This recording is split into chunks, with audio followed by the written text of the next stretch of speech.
हिताहित सुखम दुःखम आयुस्तस्य हिताहित मानंच तच्चयोक्तम आयुर्वेदः स उच्यते।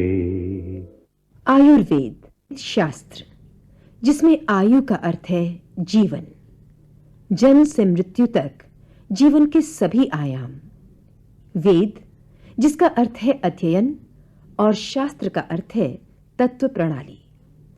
आयुर्वेद वेद है प्राचीन भारतीय संस्कृति की धरोहर, अंतिम ज्ञान। आयुर्वेद का सरल अर्थ है जीवन विज्ञान, सुखमय जीवन जीने की कला सिखाने वाला शास्त्र। आयुर्वेद की शुरुआत कब हुई ये तो निश्चित रूप से कहना कठिन है, किंतु लगभग 5000 वर्ष पहले भारत भूमि पर यह शास्त्र समाज जीवन का अभिन्न अंग था। आयुर्वेद के मूल ग्रंथ ऋग्वेद और अथर्ववेद हैं, जिनमें आयुर्वेद के अनेक विषयों के संदर्भ मिलते हैं। ईसा से पूर्व लगभग 300 वर्षों में आत्रेय ऋषि प्रणीत चरक संहिता लिखी गई। चरक, सुश्रुत, कश्यप, भेड़, हारीत, निमितंत्र आदि सभी मूल ग्रंथ संस्कृत भाषा में हैं। संस्कृत भाषा की विशेषता है नाद मधुर होना, और यही कारण है कि यह ज्ञान कंठस्थ करके पीढ़ी दर पीढ़ी आगे बढ़ता हुआ आज तक पहुंचा है। आयुर्वेद के ग्रंथों के बारे में प्रसिद्ध आयुर्वेद चिकित्सक वैद्य किंजवडेकर कहते हैं, आयुर्वेद के ग्रंथों की रचना सुव्यवस्थित है और उसके 8 विशेष विभाग है। काय चिकित्सा, शरीर के सर्वसाधारण विकारों की चिकित्सा। दूसरा है बाल चिकित्सा और कौमार भृत्य, माता और बालक के आरोग्य संबंधी जिसमें विचार है। गृह और भूत विद्या, जिसमें मानसिक विकारों की चिकित्सा बताई जाती है। शालाक्य तंत्र, जिसमें नेत्र, कान, नाक और सिर के विकारों का विचार है। शल्य तंत्र, जिसमें सर्वसाधारण सर्जरी है। विष तंत्र। 7वां है रसायन तंत्र, जिसमें वार्धक्य प्रतिबंधन और रोग प्रतिबंधन के लिए चिकित्सा का जिक्र है। वाजीकरण, अच्छी संतति, सुप्रजनन के लिए क्या करना चाहिए, इसका उसमें विचार आता है। इतिहास कहता है कि मध्यकाल में मुगल और अंग्रेज सत्ता जब भारत भूमि पर हावी थी, तब आयुर्वेद कुछ हद तक दबा रहा। मुगल और अंग्रेज अपने साथ नई चिकित्सा पद्धति लाए। राजाश्रय के कारण संभवतः वे पद्धतियां पनपी, आगे बढ़ी, परंतु आयुर्वेद इस मिट्टी में पैदा हुआ ऐसा मजबूत शास्त्र है कि वो अपनी जड़ें फैलाता ही गया और समय आते ही आयुर्वेद का विस्तार हो गया।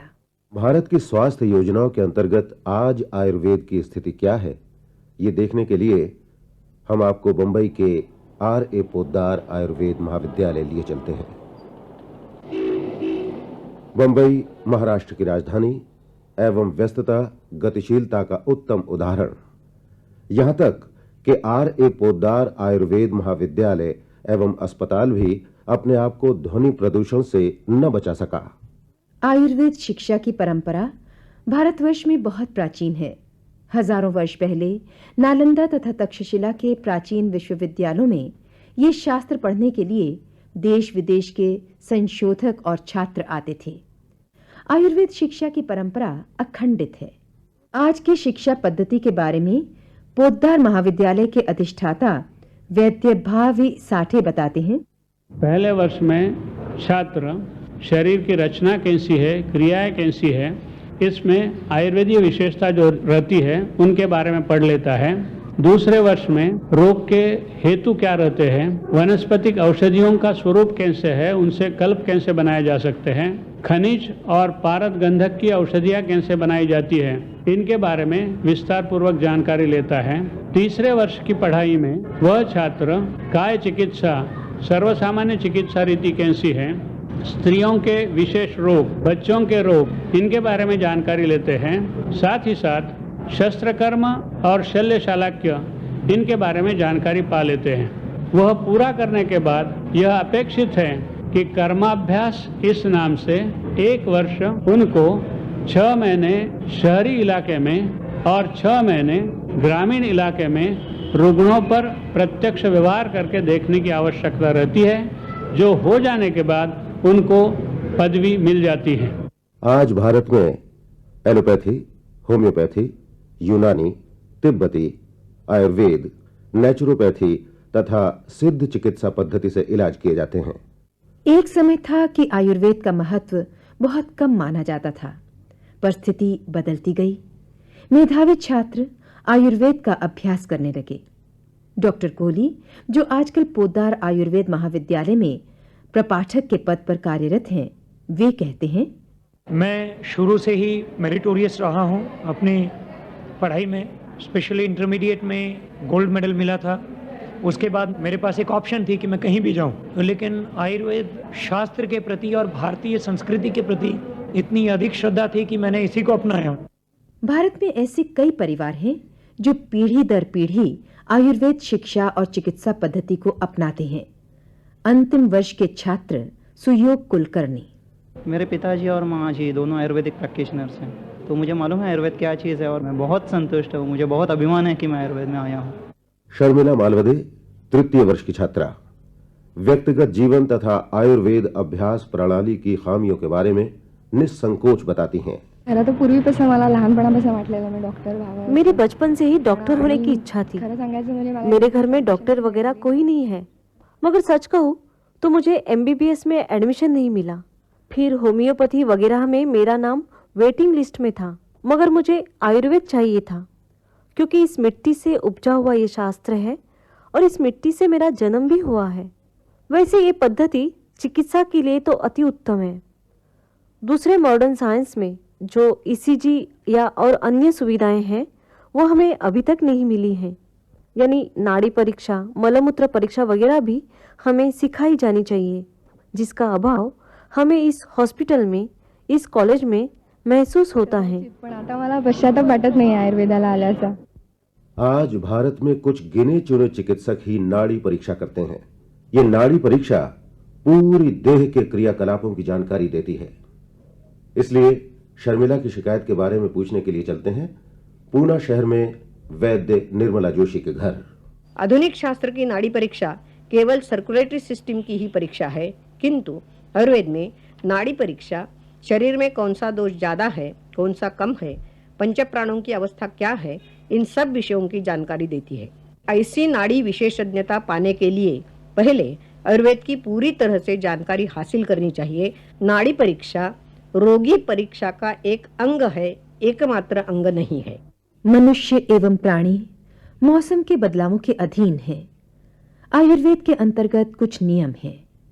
वैद्य श्रीनिवास जड़ुकर, जो बंबई के पोद्दार आयुर्वेद महाविद्यालय के भूतपूर्व प्राचार्य हैं, शरीर और मन का संपूर्ण और यथायोग्य स्वास्थ्य रखने के लिए आयुर्वेद में दिनचर्या यानी सवेरे उठने से रात को सोने तक आचरण का मार्गदर्शन किया है।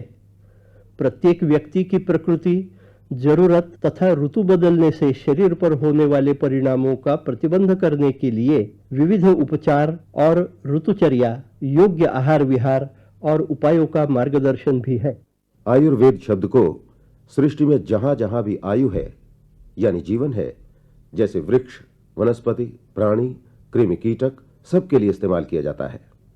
मानव शरीर क्या है, इसका आयुर्वेद की दृष्टि से विश्लेषण करते हुए वैद्य किंजवड़ेकर, आयुर्वेद के अनुसार मानव शरीर बाह्य सृष्टि का ही एक छोटा रूप है और इसीलिए बाह्य सृष्टि में दिखाई देने वाले 5 प्रधान तत्वों से या पंचमहाभूतों से ही वह बना है। यह है पृथ्वी, जल, तेज, वायु और आकाश। इन 5 महाभूतों का शरीर के विभिन्न अंगों में आवश्यकता के अनुसार योग्य अनुपात है और इन्हीं से पूरा शरीर बना है। हमारा आहार और औषधियां भी इन 5 महाभूतों से ही बनी हुई है, जो अपने गुणों के अनुसार शरीर के विविध अंगों को और दोष दूषियों को बढ़ाते हैं या घटाते हैं।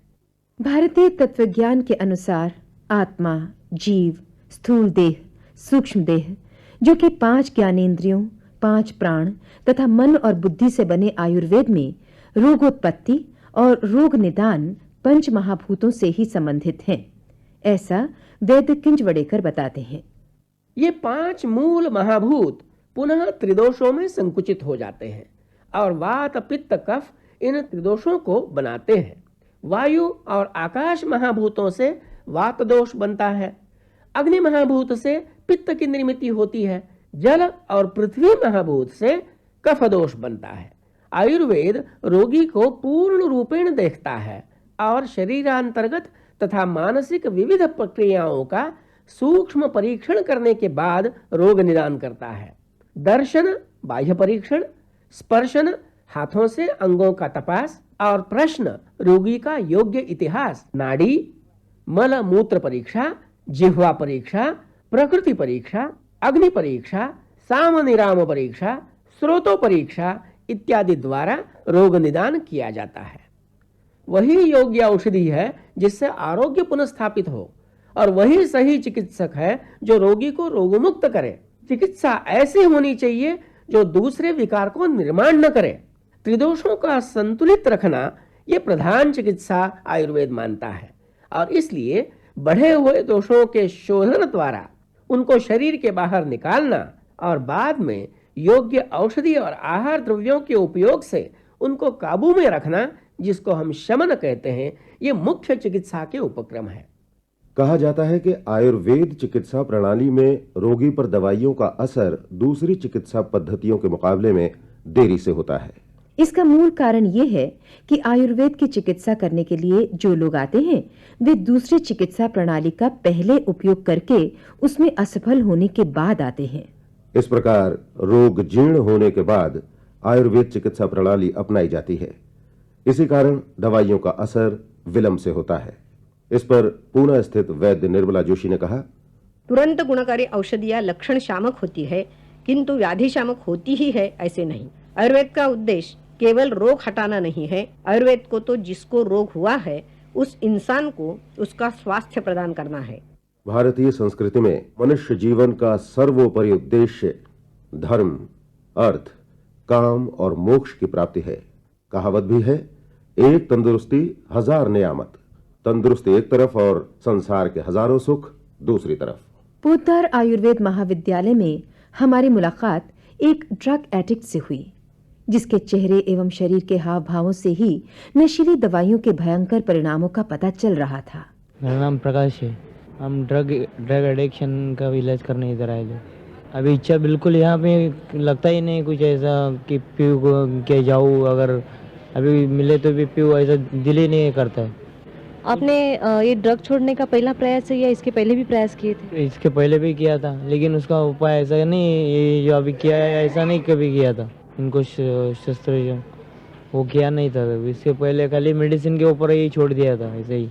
गठिया से ग्रसित हलीमा रजा हुसैन।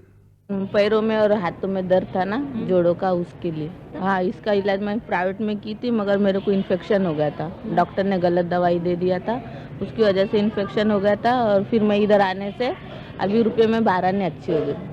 आधुनिक चिकित्सा प्रणाली में संख्या यानी क्वांटिटी को महत्व दिया जाता है। आयुर्वेद में गुणवत्ता यानी क्वालिटी को महत्व दिया जाता है। आयुर्वेद ने सांख्य तत्वज्ञान प्रणाली को अपनाया, जिसमें संख्या यानी क्वांटिटी के बजाय गुणों यानी क्वालिटी का विचार किया जाता है। और यही कारण है कि आयुर्वेदिक दवाइयों से दूसरी दवाइयों की तरह अन्य दुष्परिणाम नहीं होते। आयुर्वेद चिकित्सा पद्धति की एलोपैथी से तुलना करते हुए 35 सालों से एलोपैथी चिकित्सा पद्धति से काम करने वाले डॉक्टर कायंदे, पिछले 25-30 साल की कालावधि की बात छोड़ी तो यह मालूम होगा कि एलोपैथी की बहुतांश औषधि प्रयोग पाठ और तैयार औषधियाँ आयुर्वेदीय वनस्पति से और अन्य सहाय से ही बनी है। और अभी पिछले 10-20 साल में तो एलोपैथिक पद्धति के इलाज के बारे में बस एक रूढ़िबद्ध धारणा बन चुकी है और प्रयास व प्रथा रूढ़ हो चुकी है। आजकल तो रुग्ण ही सामने बैठे डॉक्टर व्यवसायी को दवाइयों का नाम का सुझाव देता है। इसलिए मैंने अब आयुर्वेदीय औषधोपचार प्रणाली का इस्तेमाल करता हूँ कि जिसमें जरूर विविधता है।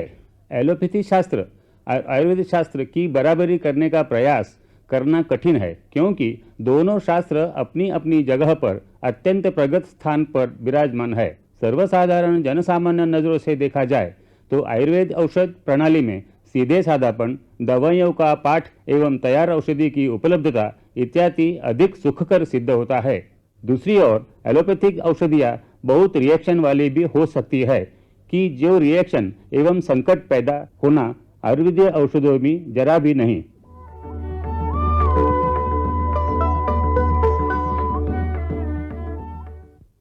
केवल भारत में ही नहीं बल्कि पश्चिमी देशों में भी आयुर्वेद दिन ब दिन लोकप्रिय होता जा रहा है। जर्मनी के बॉन के अस्पताल में कार्यरत डॉक्टर रूशर पिछले 2 सालों से बनारस विश्वविद्यालय में आयुर्वेद का अध्ययन कर रहे हैं। We certainly do feel in the West that our पश्चिम में हम ये महसूस करते हैं कि हमारे पश्चिमी चिकित्सा पद्धति में मानवीय परिस्थितियों के कुछ सामान्य पक्षों की कमी अवश्य है। भारत को सहयोग देने के लिए हम एकत्र हो रहे हैं। इस अनुभव से पश्चिमी चिकित्सा एवं पारंपरिक चिकित्सा दोनों की सहयोग एवं साथ साथ कार्य करने से रोगियों को फायदा होगा और हम कुछ शर्तों के तहत जर्मनी के अस्पतालों में भारतीय चिकित्सा पद्धति का मार्ग प्रशस्त करने की सोच रहे हैं। इस प्रकार हम विशेष रूप से वैज्ञानिक परिस्थितियों के अधीन कार्यरत चिकित्सा के अकादमिक पक्ष पर विचार कर रहे हैं। इस विषय पर हमें मिलकर वैज्ञानिक परिचर्चा करनी है। जर्मनी वासियों को पूरी उम्मीद है कि भारत को अपने देश में आमंत्रित कर इस सहयोग की शुरुआत करेंगे तथा जर्मनी के विश्वविद्यालयों में आयुर्वेद को उसके मूल रूप में प्रस्तुत करेंगे। ये हमारा सौभाग्य है कि हमने भारत के आगमन के मार्ग प्रशस्त कर लिए हैं। We are very lucky to just open the doors for India to come. Doctor Kayande की तरह परंपरागत एवं आधुनिक चिकित्सा पद्धति की तुलनात्मक चर्चा करते हुए वैद्य मर्डिकर, जो पुणे में भारतीय विद्यापीठ के आयुर्वेद महाविद्यालय में प्राचार्य हैं तथा आधुनिक शास्त्र प्रणाली के औषध शास्त्रज्ञ भी हैं। पाश्चात्य ज्ञान और आयुर्वेद का पुराना ज्ञान ये एक मेक को पूरक है, ये कोई विरोधी नहीं है। इतना चाहिए कि आयुर्वेद की भाषा समझने के लिए चिंतन चाहिए, चर्चा चाहिए और पाश्चात्य विज्ञान का जो प्रयोगशीलता है उनका समन्वय लेके आपको दोबारा उसका निर्णय लेना है कि कौन सा अच्छा है, कौन सा अच्छा नहीं है। आयुर्वेद शास्त्र के प्रचार और प्रसार में सरकार का योगदान क्या रहा, इसकी जानकारी लेने के लिए आइए चलते हैं बंबई स्थित मंत्रालय में महाराष्ट्र शासन के चिकित्सा शिक्षा एवं औषधि विभाग के सचिव जॉय शंकरन के कक्ष में।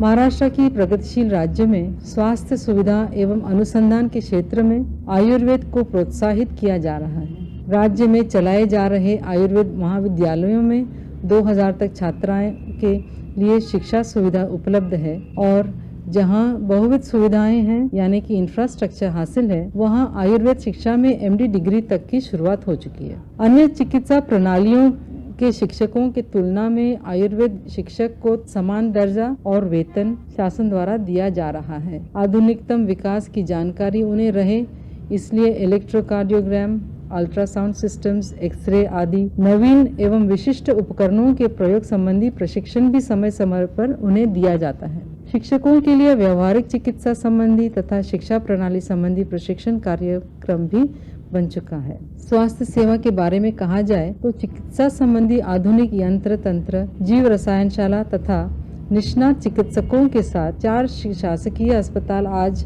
सुसज्जित है। यहाँ 650 रुग्णों को उपचार किया जाता है। साथ ही साथ पूरे प्रदेश में 16 निजी संस्थाओं के अस्पतालों की सहायता मिल रही है। यह सब संस्थाएं शहरी और ग्रामीण जनता की सेवा में जुटे हैं तथा 2000 रुग्णों के अस्पताल में भर्ती करा लेने की क्षमता रखते हैं। सार्वजनिक आरोग्य व्यवस्था में आयुर्वेद का स्थान उल्लेखनीय है और आयुर्वेद चिकित्सा भी लोगों द्वारा बहुतायत में स्वीकृत हुई है। प्राथमिक आरोग्य केंद्र, सेवा केंद्र, उपकेंद्र तथा दवाखानों में आयुर्वेदिक डॉक्टरों की नियुक्ति की जाती है। उद्योग क्षेत्र के मजदूरों के लिए बनाई गई राज्य बीमा योजना में भी कई आयुर्वेदिक चिकित्सक भर्ती हुए हैं और इस योजना के अंतर्गत निर्धारित व्यय का 50% आयुर्वेदिक दवाइयों पर खर्च होता है।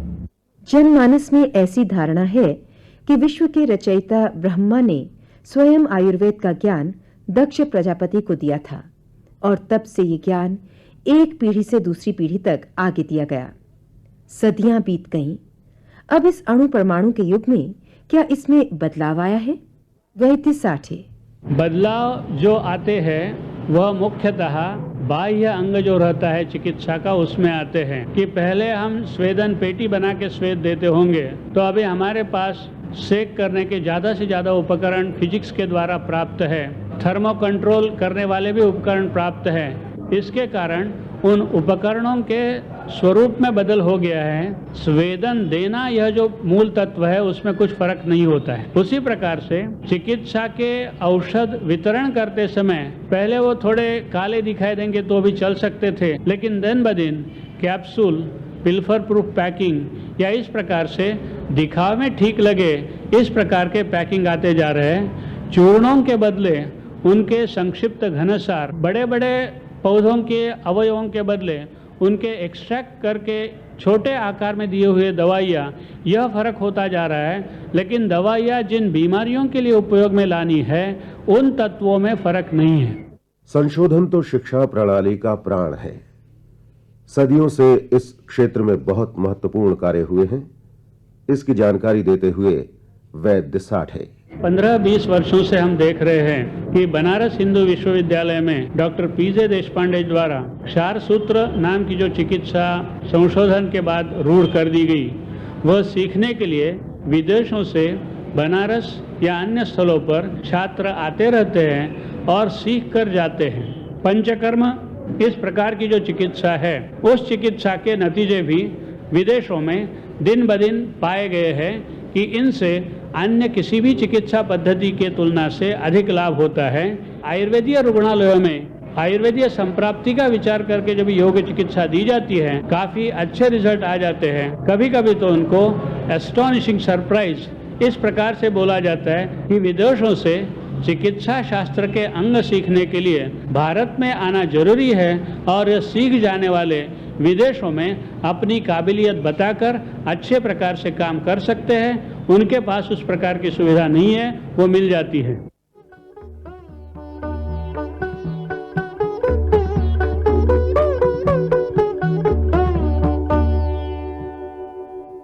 भारतीय संस्कृति में ऐसा माना जाता है कि आज की आबादी दक्ष प्रजापति का ही मूल है। दक्ष प्रजापति से अश्वनी कुमार, भारद्वाज, पुनर्वसु, आत्रेय, चरक, सुश्रुत, धन्वंतरी आदि आयुर्वेद चिकित्सकों ने जो ज्ञान अपने शिष्य गणों को स्वयं या ग्रंथ रूप में दिया, उस पर आधारित अनुसंधान किए जा रहे हैं। पूना में कार्यरत वैद्य निर्मला जोशी ने बनारस आयुर्वेद विश्वविद्यालय से स्नातकोत्तर उपाधि प्राप्त की तथा 30 साल आयुर्वेद चिकित्सा प्रणाली में व्यवसाय करने के बाद अब वो आयुर्वेद में अनुसंधान करने में व्यस्त हैं।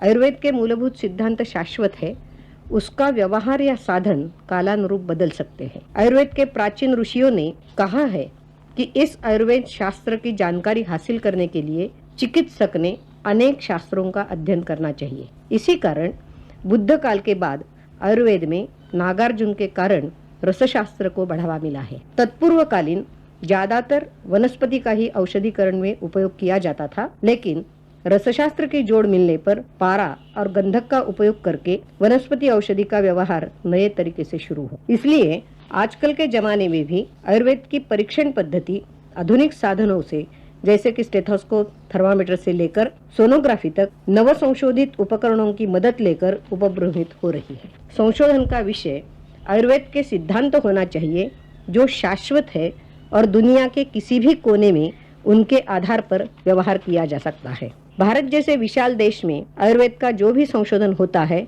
उसकी जानकारी सामान्य वैद्य के व्यावसायिक को नहीं मिलती है। जैसे क्षार सूत्र का 2000 रुग्णों पर इलाज डॉक्टर देशपांडे जी ने करने के बाद कुछ विदेशी डॉक्टर्स ने अपने देश में उनका उपयोग शुरू किया, लेकिन यहाँ भारत में हर एक वैद्यकीय संस्था में उसकी जानकारी भी नहीं है। इसलिए प्रचार माध्यम से आयुर्वेदीय संशोधन कम से कम वैद्यकीय क्षेत्र में तो पहुंचाना चाहिए। वैद्य भवी साठे। आयुर्वेद में जो कुछ दावे कर दिए हैं कि अमुक व्याधि अवस्था है, उस पर अमुक चिकित्सा ले लो तो कितना फायदा हो सकता है, इसके बारे में ही शास्त्रीय जगत बहुत शंकित रहा। इसके कारण शुरुआत के संशोधन के बहुत सारे समय जो ग्रंथों के द्वारा बताया गया है वह दरअसल उसी प्रकार से आता है या नहीं है, यह परखने में बहुत सारा संशोधन हो गया है। और इस कारण ग्रंथों का लिखा हुआ प्रत्यक्ष साबित होता है। यह देखकर अर्वाचीन शास्त्रीय जगत के शास्त्रज्ञों को यह जरूरी लगा कि उनकी रोग समझने की जो सूझ है उसको ही बदलने की जरूरत है। आजकल की संशोधन की रीति यह है कि जिस प्रकार से आयुर्वेद शास्त्र ने लिखा है उस प्रकार से परख लो, और अगर वह दूसरे शास्त्र के जरिए स्पष्ट नहीं होता है तो उस शास्त्र का रुख बदलना चाहिए। इस प्रकार की विचारधारा दिन ब दिन अधिक प्रकट होती जा रही है और बहुत सारा संशोधन भारतवर्ष में जो चलता रहता है इस दृष्टि से चलता रहता है। कुछ वैद्य जिसे शुद्ध आयुर्वेद कहते हैं वही अपनाते हैं। वे अपनी परंपरा के प्रति इतने समर्पित होते हैं कि आयुर्वेद में अन्य किसी भी चिकित्सा प्रणाली का हस्तक्षेप स्वीकार नहीं करते। मगर ये दृष्टिकोण भारत में कम ही देखने को मिलता है। भारतीय मिट्टी से उपजा ये शास्त्र क्या दूसरे देशों के लोगों के लिए भी उतना ही लाभकारी होता है? पूना के डॉक्टर लेले, जिनके पिताजी भी आयुर्वेद चिकित्सक थे। ऋतु संधि काल और ऋतु प्रणाली यदि अलग हो मगर जो बेसिक प्रिंसिपल्स है वो वहाँ भी अच्छी तरह से उपयोगिता में आते हैं, ऐसा हमारा अनुभव है। मेरे पिताजी जब यूरोप में जाते थे WHO के कंसल्टेंट के स्वरूप में, और जब उन्होंने पेशेंट को वहाँ के ऋतु के अनुसार जो सलाह दी उसका उन्हें बहुत अच्छी तरह से लाभ हुआ।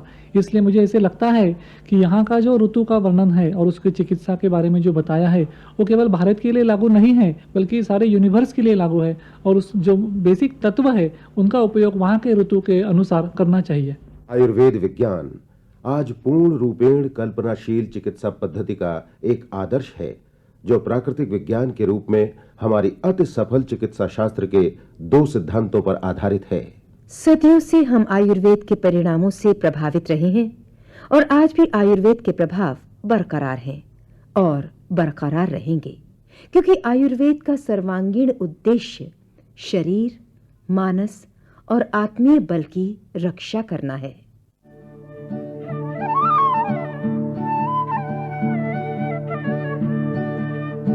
धर्मार्थ काम मोक्षाणाम आरोग्यम मूलमुत्तमम्।